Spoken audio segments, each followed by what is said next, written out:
Captain's log, stardate 5470.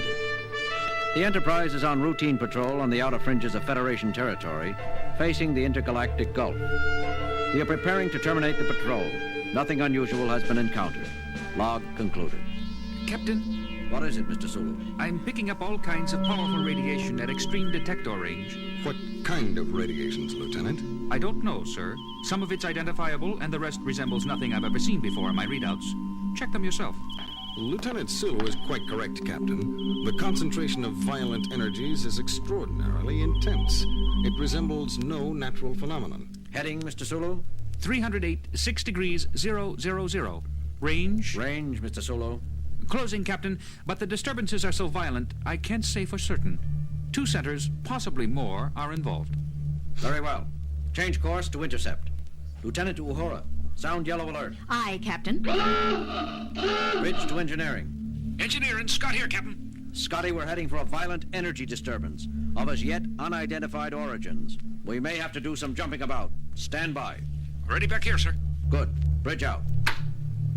Range is still considerable, sir. Full power on the long-range sensors, Mr. Sulu. Wide screen if possible. Working on it, sir. We're getting something. What the? Most remarkable. What is it? I've never seen a ship like that before. Or of that size. What have you got, Mr. Spock? There are 2 ships, Captain. They are apparently engaged in combat with one another, employing numerous weapons I cannot begin to describe. The forces involved? Each ship is putting out more destructive energy than 100 ships the class of the Enterprise. Yet both ships, while badly scarred, appeared to be intact. Each is at least 60 times our mass. Captain? Yes, Uhura. Sir, both ships are broadcasting on several frequencies. I can't decipher what they're saying. The universal translator doesn't recognize either language. The words are apparently directed at each other. Put it on the speakers, Lieutenant. Yes, sir.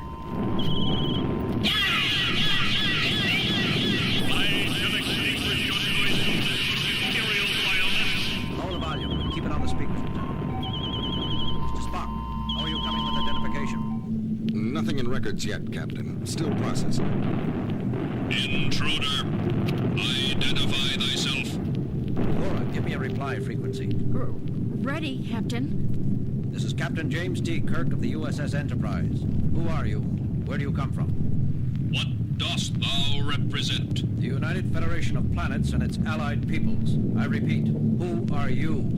I am the Red Worm, 333rd Super Dreadnought of my class, built by the unified Dre peoples. There is nothing in my computer banks of a United Federation. Therefore, I must assume you are unneutral. For God's sake, Jim, confirm that we are neutral. It has been assumed, Doctor. Didn't you hear? Yes, but I don't want that thing to forget it. That's the biggest warship I ever saw. Except for the one it's fighting, of course. What ship? What ship? Identify yourself immediately! Uhura, did we just do that? This is a different frequency, Captain. The call is coming from the other ship. This is James Kirk, commanding the USS Enterprise, United Federation of Planets. We are... a neutral. Impossible! I, renderer of the next empire, have declared that all who are not allied with me are friends of the unmentionable Dre peoples! Sorry, but we really are neutral. We have nothing to do with either the Dre peoples, as you call them, or the Nax Empire. Spock, what have you got on those 2 stellar civilizations? I've never heard of either of them. Working on it, Captain. You must listen to me, or if you... I call on you to surrender your... Signals have faded out, Captain. They appear to have forgotten us already. They're fully occupied trying to destroy each other. And I have information on both groups. What is it, Spock? Where are they? They are no longer anywhere, Captain. According to mythological records, both races have been extinct in our galaxy for over 150,000 years. And know thou that I shall fight for another 150,000 or 150 million until the last remaining vestige of the blasphemous Nax are eliminated from existence. Where are your officers? Who am I speaking to? Which member of the crew? Crew! Officers! We of the Naxsters! No less we of the Dre, infidel. What do you make of that, Mr. Spock? I think there can be no doubt, Captain, as there is nothing in the records to indicate that either race was immortal. We must surmise that the crews of both ships have been dead for at least 150 millennia, and the war has been carried on all this time by the computer minds of these two ships. Incredible. Well put, Doctor. Both ships have apparently survived on their own initiative, continuing to carry out the last orders of their living masters, repairing themselves, modifying their own structure, constantly developing new weapons and new defenses, each hunting for a crucial advantage over its opponent. Yet it seems they are evenly matched. All very interesting, Mr. Spock, but at the moment I'm more concerned about their present course. If they keep traveling in the direction they are now, they'll enter densely populated Federation space within a few days. They've elected to regard us as neutral, for now. They may not treat other Federation shipping, or Federation worlds, so politely. Uhura, give me dual broadcast frequency for both vessels. Ready, sir. Enterprise to combatants. Enterprise calling combatants. Listen, you two. You can reduce each other to Masons if you want. But can't you do it somewhere else? You are headed... A challenge! You would dispute my position? No, forget what I said. Spock, what are we going to do? These two are so involved with each other, they've lost the ability to trust anyone else. But we have to turn them somehow. Maybe if we could discover the reason behind the fighting, we could mediate for them, Jim. Didn't you hear the insults they threw at each other, Bones? After 150,000 years, Doctor, I doubt that either ship recalls what the war was originally fought over. That's usually the case with most wars which last more than a few months.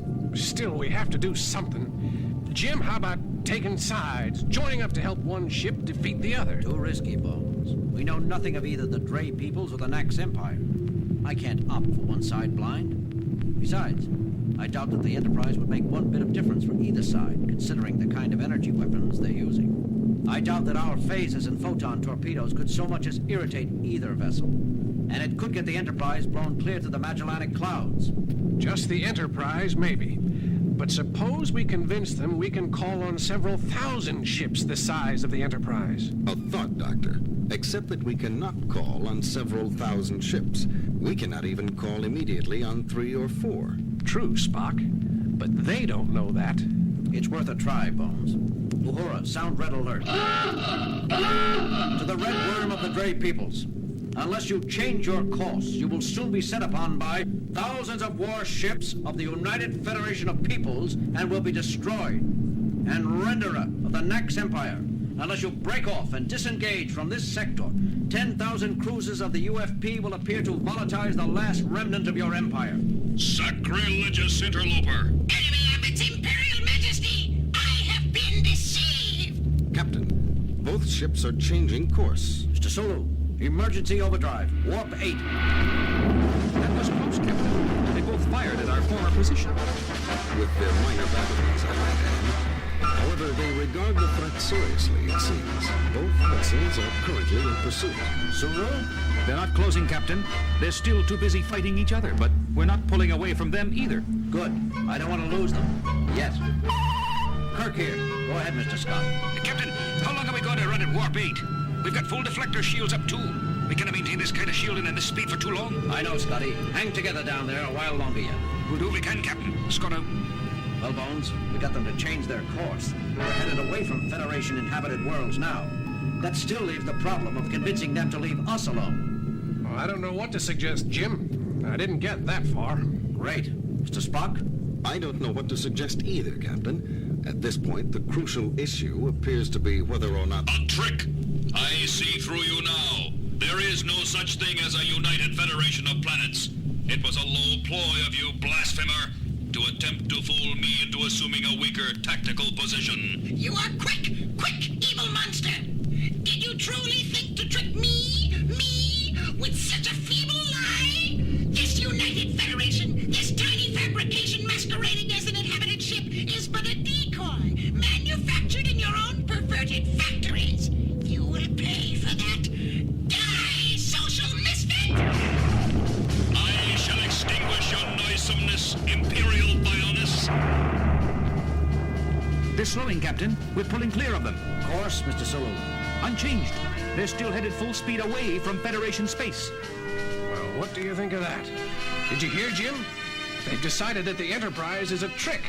The Red Worm thinks we're a trick of the Renderer, and the Renderer believes we're a decoy cooked up by the Red Worm. Each computer has been battling the other for so long they can no longer trust anything. It is so in all extended wars. Truth is the first casualty, and the last wound to heal. Mr. Sulu, set in a course for Starbase 14. Aye, sir. Detectors report both ships still heading out toward the galactic rim. And according to sensors, still fighting with each other as heavily as ever. It is sad, Captain. All that knowledge, all that power, devoted to continuing a war whose cause has long since been forgotten.